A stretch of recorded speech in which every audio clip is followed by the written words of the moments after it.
The Morgan Report with David Morgan.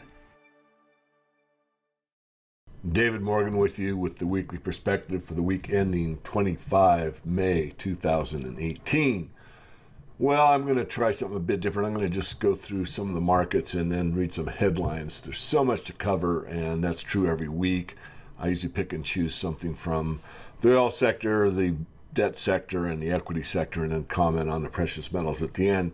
Today, I'll start off just commenting on earlier this week that the Dow Jones Industrials broke out to the upside and the transports as well, which most of us know is a signal that the Dow theory is now at a buy.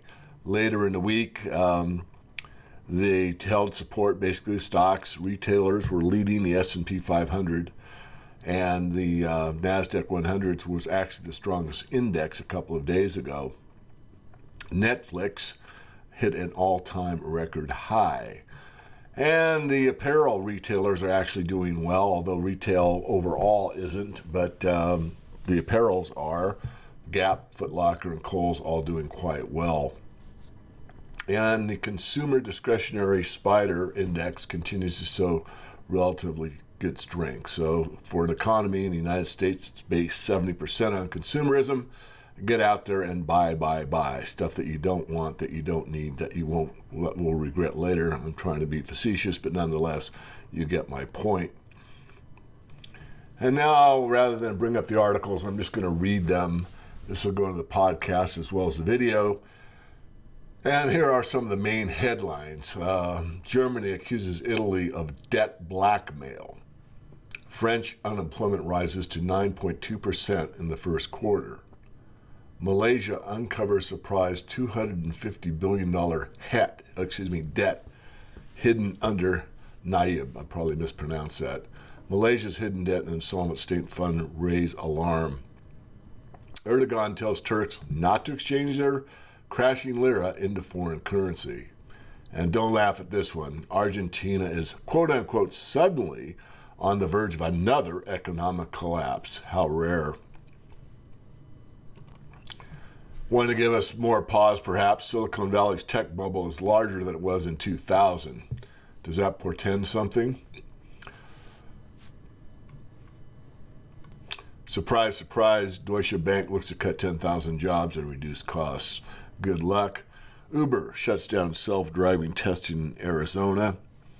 Cash is still king, even as digital payments are set to rise, according to PayPal's chief technology officer. Why Chinese payment apps give the U.S. bankers nightmares. About 1.2 billion cryptocurrency stolen since 2017, according to a cybercrime group. Crypto money is a token, not a currency, according to South Africa's central bank. All payments battleground is looming in Hong Kong. One that's pretty hard to find out when you won't in the mainstream press is that much of Brazil is having a gasoline shortage, and it's causing problems. It's disrupting commerce and basically everyday life. I don't want to exaggerate it, but take a look. Dabu7 did an update today, Friday, the 25th, on what's going on in Brazil with the gasoline shortage. And in the environment and health, I think something to note that isn't, again, in the mainstream very often is the Ebola breakout actually is getting larger and larger, and nothing is coming through on the mainstream press that I can find. It's probably, I don't overblow it, but it certainly could potentially cause greater problems. We'll just have to wait and see. I just want you to be aware of it. And let me resume the Brazil thing. This is because the truckers have gone on strike because of the prices, and they basically said they can't, do their job and make a profit at the current price. And so a lot of them have just basically walked away for the time being. And so I want to make certain that you understand it's not necessarily that there isn't gasoline there, it's the price of it. So regardless, it is causing a disruption, and again, it isn't being much reported in the mainstream. And this is one from wolfstreet.com. I'm showing some of these, and just instead of just reading the headlines.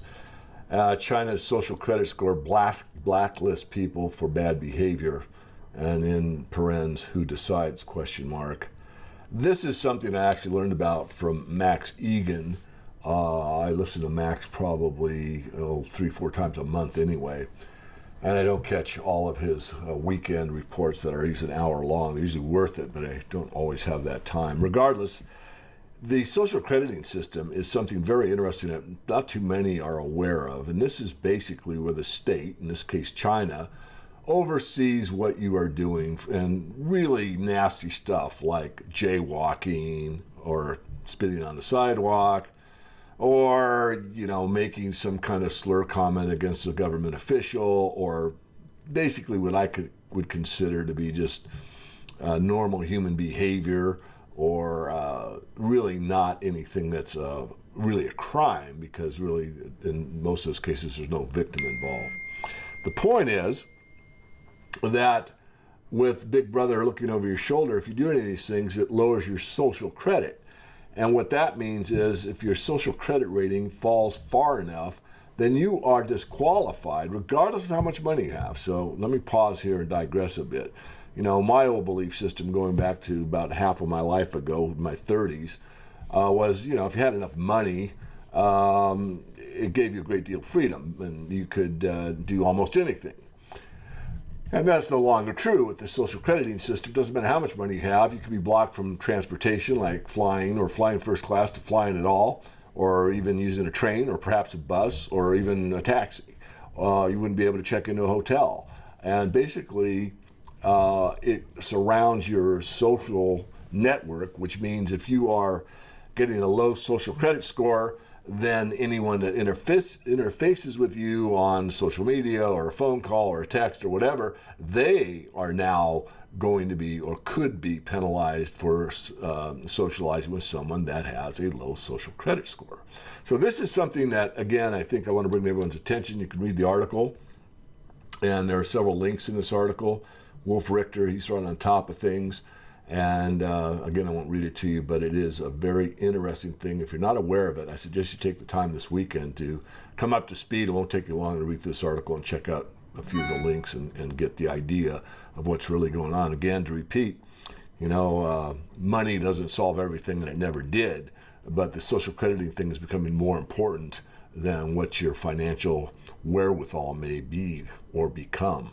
And this is something that I've been working on for some time, and it is a video that will be put up on our YouTube channel shortly, hopefully this weekend, and it has to do with something that I've known about for quite some time, and I'm trying to make a big deal out of it, so I'm asking for your help. If you have a good social media, I am asking you to put it on there, your Facebook or YouTube or your email list or your Twitter feed, or the ones I don't even know much about, like Tumblr and BitChute and DTube and Vimeo and all these things.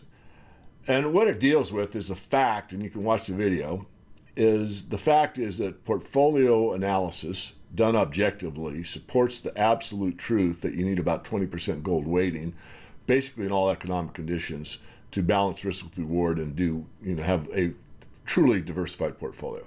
So I make the announcement about that and lead into this, and then I take a clip from David Harquill, who I had a conversation with at the PDAC but didn't get to interview, which was my wish.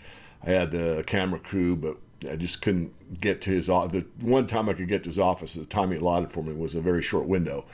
And I couldn't get off the PDAC floor and walk over to Franklin, Nevada offices to get there and do it. But nonetheless, I took a clip from Kitco, so I'm giving Kitco News full credit for it. And he talks about allocating with these fund managers like 0.5%, which is very low compared to the 20% that's talked about by Jeffrey Christian of CPM Group and Nick Barashef of BMG. So it's a video. Again, hopefully you'll like it. I did cut back the long versions of the interview with Jeff and the interview with Nick, splice them all together. Hopefully it makes sense. And it's just supporting the fact that you need gold to have a balanced portfolio. And gold is a diversification, whereas bonds do not diversify from stocks, and stocks do not diversify you from bonds.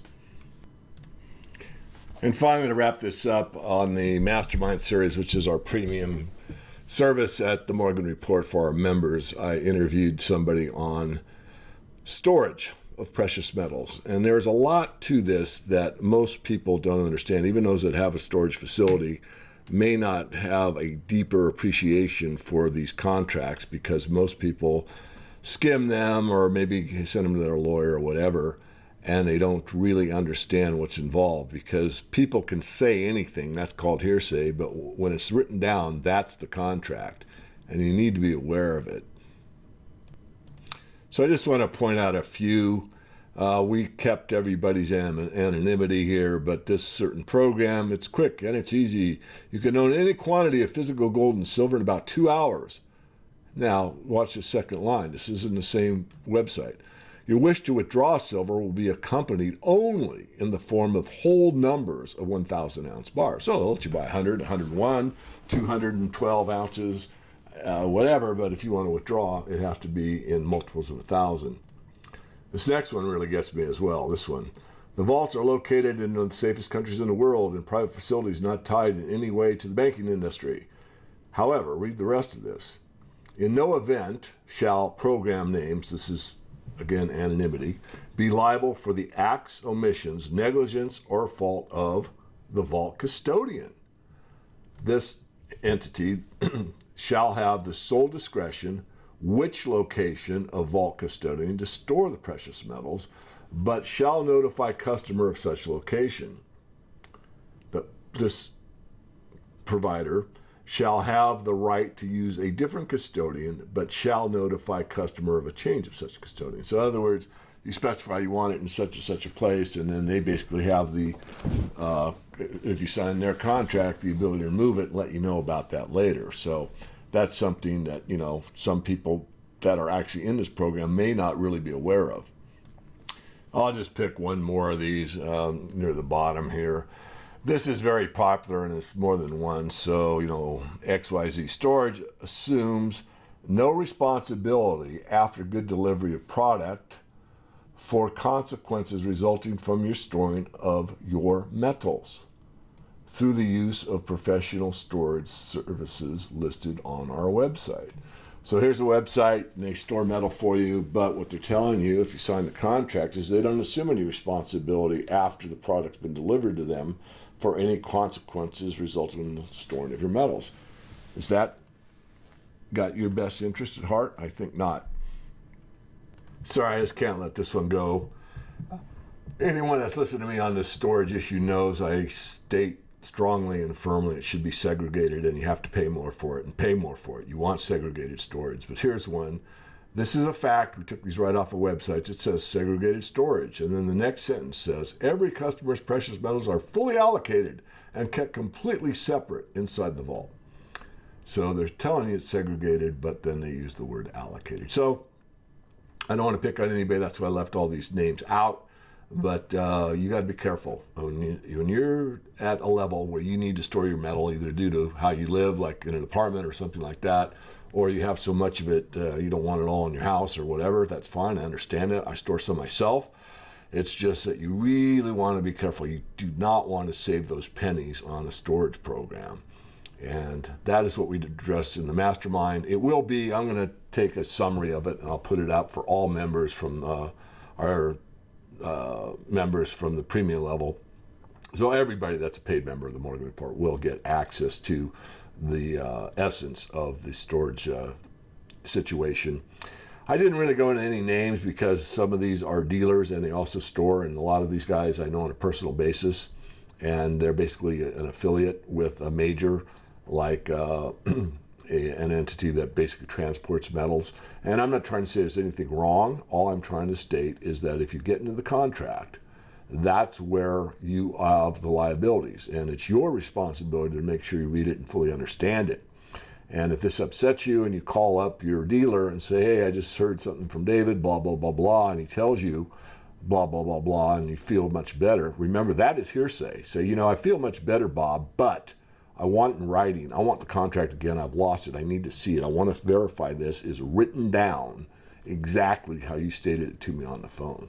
And that's what you got to do, in my view, because otherwise you're playing with fire here. I'm not again trying to be an alarmist. I'm just trying to be a realist. Most people don't read these contracts and they don't really understand that there's an indemnity clause at the end of a lot of these contracts that basically say that in no event will I, the storage person, website, dealer that's found you a storage facility, be liable for omissions, negligence, or fault of the custodian. And it's the sole discretion of basically us if there's a problem or not, whether or not, we're going to do anything about it. I mean, I'm summarizing, not using legal language. So it is a pet peeve of mine. It's something that, again, I've brought to the attention of people from time to time. And there's so much going on with some of this IRA, very cheap storage that cannot be viable forever.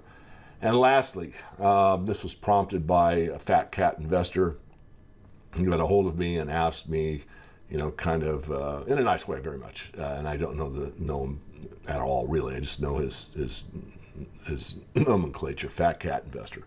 But he asked me basically what I knew about the storage situation. And of course, my level of knowledge here is fairly deep. And actually, I helped him to go deeper.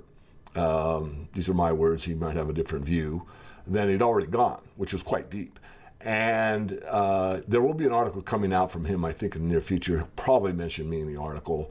I did put him in touch with some of the best in the industry to put in his repertoire of understanding and research exactly how cumbersome some of these contracts can be and how misleading some of the wording can be unless you really understand what they mean and what is intended by the legal language. So that's it. I probably overdid it, but I want you to know it's important. If you store your metal, I want you to be very, very happy and carefree with the facility that you use. So that's it. I will be back with you next week. And remember, there is nothing more powerful than the truth. Not your truth or their truth or a truth, but the truth.